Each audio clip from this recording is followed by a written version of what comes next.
Good morning guys. Meron na naman tayong isang gagawin. Pala guys, ito striker na camera unit. So ang problema nitong isa, touchscreen. Hindi siya gumagana. So yung isa naman guys, blinking. So try natin guys.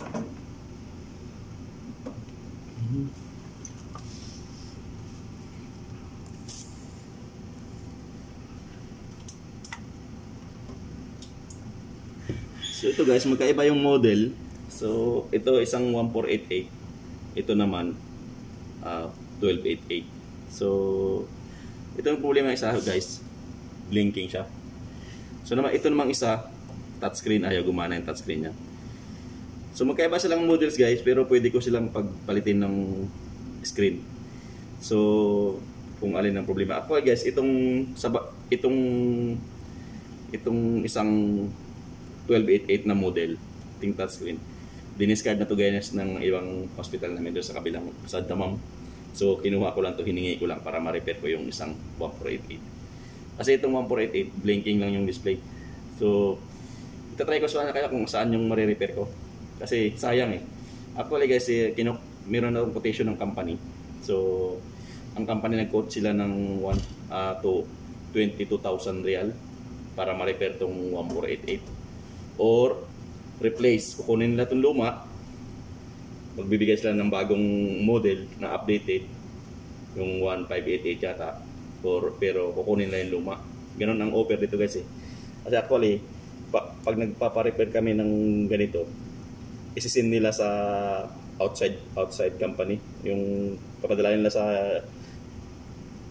labas ng Saudi Arabia dun, kasi hindi sila nag-repair. So ang titingnan ko guys kung magagawa ko, kasi sayang eh, napakamahal yung quotation nila. So umpisa na natin.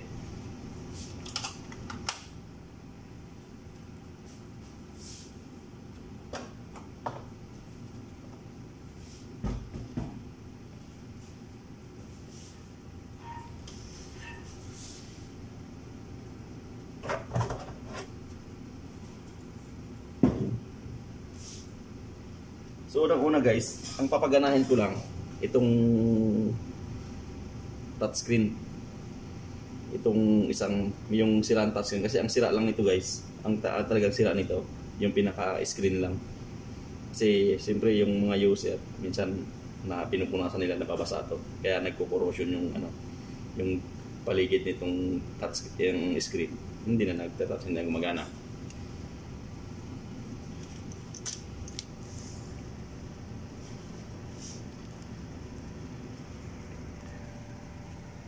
Ano niya.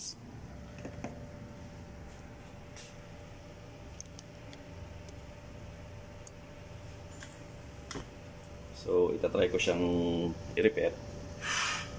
Actually guys, hindi mo rin to sila pwedeng pagpalitin ng display kasi magkaiba yung model. Magkaiba yung version, kaya mahirap din. Kailangan mo talaga yung screen lang ipapalit mo. So ito guys, tatanggalin mo to para bago mo matanggal yung panel.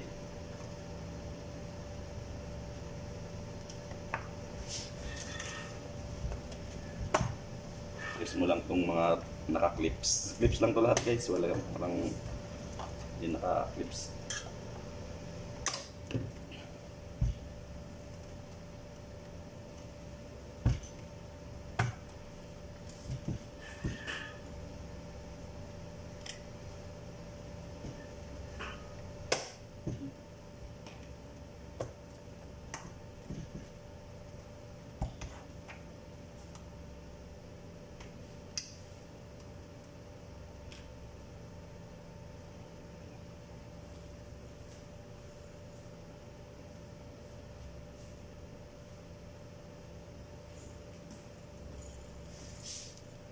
Pero clips lang to.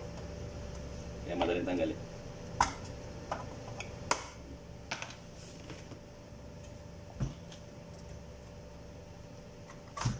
Yan ang kinagandahan sa guys, kapag kinikip mo yung lumang machine na dinidiscard, pwede mo siyang kahoy-kahoyan.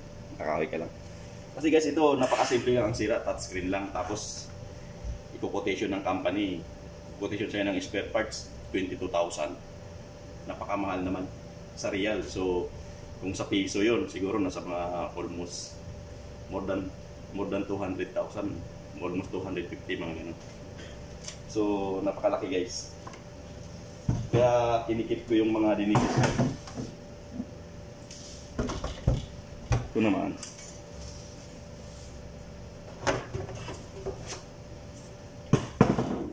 So ito guys, halos magkapares lang sila ng board ng ng video processing board ng 1488 at saka yung 1288. Ang pinagkaiba lang nila guys, yung sa camera connector, maliit yung ribbon wire niya. Hindi mo kasi pwedeng pagpalitin na buong yung buong panel mismo ipapalit mo, hindi pwede. Ito pala, natanggal.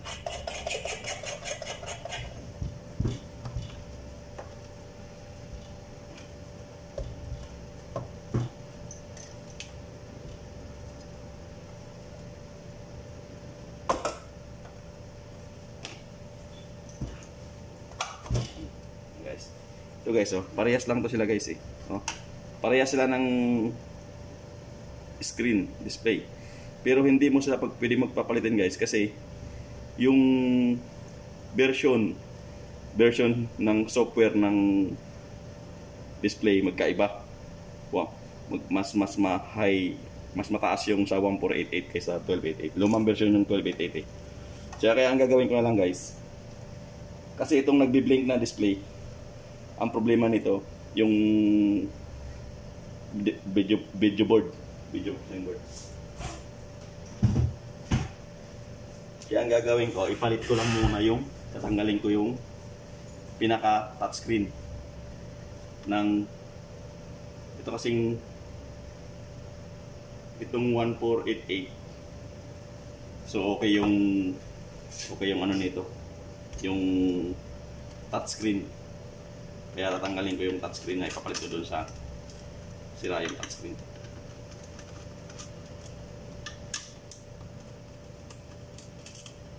Actually guys, ito na-discard na ng ibang hospital to sa Damam, yung isa, yung 1288 kasi inupiran sila ng palit. Yung tanggalin, papalitan nila yung 1488 ng bagong model pero kukunin nila yung luma. Kaya lang guys, nung yung company hindi kinuha na yung luma. Siguro sa tagal nakalimutan na, hindi na nakuha. Eh nakita ko doon sa Damam, nakatambak lang doon sa may mga nila, discard item.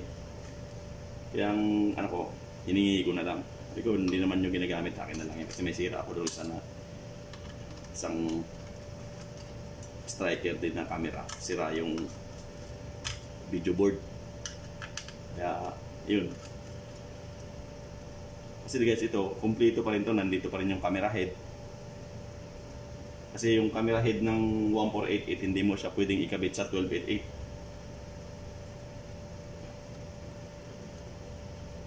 So ito yung sa 1288. Ito yung sa 1288. Yan mo guys, so tingnan mo yung pagkaiba ng GPU ng ito 1288, ito 1488. So yung GPU niya magkaiba. So iba yung version. Yung version nito is anong version niya? Revision C ito eh. Yung luma ito wala sang revision na nakalagay. So sa program lang nagkakaroon ng differential yung kakaiba. So ito yung sira yung touchscreen guys. So pag nakita mo, so ito lang yan guys oh. So makita mo yung touchscreen niya. Kaya nagkaroon yan. Ito mo yung corrosion ng, ito lang yung problema niyan guys eh. Nag-disconnected, wala ng connection tong isang linya na to. Kaya pwede siya mag-attach. Na nagko-corrosion siya. Kung makita mo, corroded siya. So kasi nababasa ng tubig. So kaya nagkakaroon ng ganyan yan. Ngayon kukunin ko yung dito sa kabila. So yung kabila, okay yung touchscreen. See? Tingnan mo yung touchscreen ng isa guys, oh. Malinis. So pag tininan ko yung ano niya, ano, malinis yung connector niya. So okay na okay pa yung touchscreen niya. So ito yung kakabit ko. Dilipat ko dito sa isa. Mas mabilis tong gawin tong ano touchscreen lang ang sira. Pwede ko siyang palitan. So, ipapalit ko lang yung board niya, display niya. Yun. Yan na guys, oh. Yan guys, makikita mo yung mga rubber niya. Kailangan i-mount ng maayos ang rubber para hindi siya mapasok ng tubig.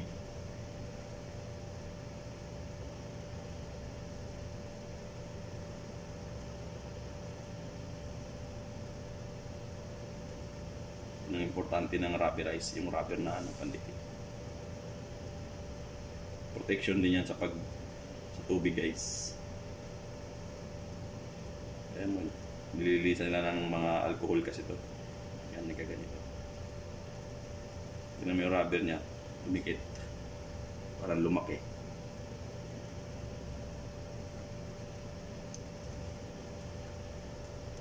So ayan guys, yung rubber niya dapat yan nakababa. Lalabas.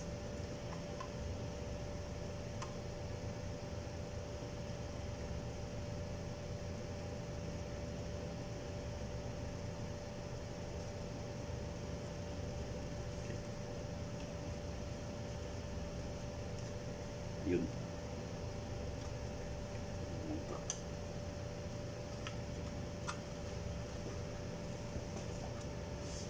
Ang importante guys, same sila ng connection. Parehas na parehas. So hindi mo siya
tingnan mo guys,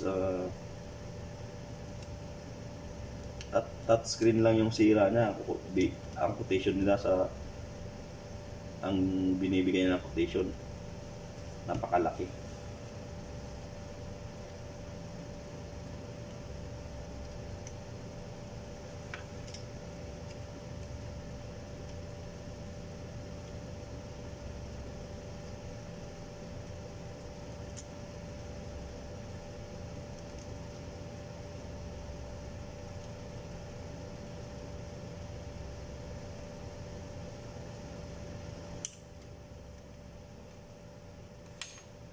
Kailangan guys parehas, pantay sila. Ingat lang sa mga flex cable guys kasi madaling ano to, madaling masira.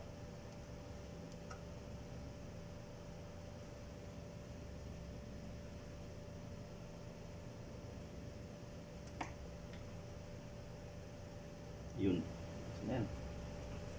So, itatry na natin guys dito sa ating unit.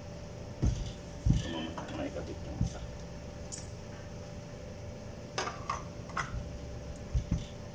Gumagana siya.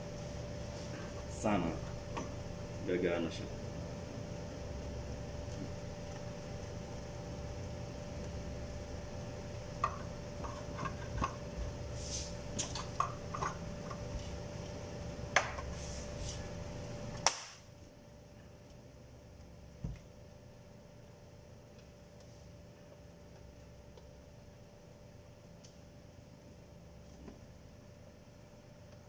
Connector guys, kaya nakaka-connect yan.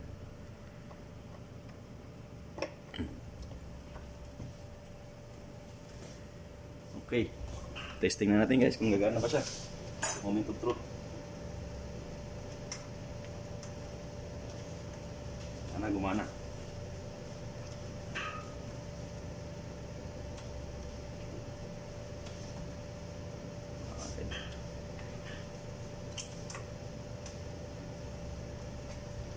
Ayan guys, oh. Diba? Gumana siya. Tingnan natin kung magka-touch. Ayan guys, oh. Diba? Yun na. Gumana na siya. Oh. Diba? ANT. So, yun lang guys. Ganun lang ka simple yung sira niya. Touchscreen lang yung screen lang mismo. Ito lang mismo ang sira niya, no. Actually wire lang yan eh. Yung sira talaga nito, yung pinaka-flex lang niya, oh, nag-corrosion. So, yun lang ang sira niya. Tapos ang company sisingil quotationan ka ng 22,000 real, nasa 200 more than 200,000 pesos sa atin. So, kaya ang may-ari, yung company, mas gustuhin pa nilang magpapalit yung change new one, magpapalit lang sila ng bago. So, instead na bibili ka ng pyesa sa kanila,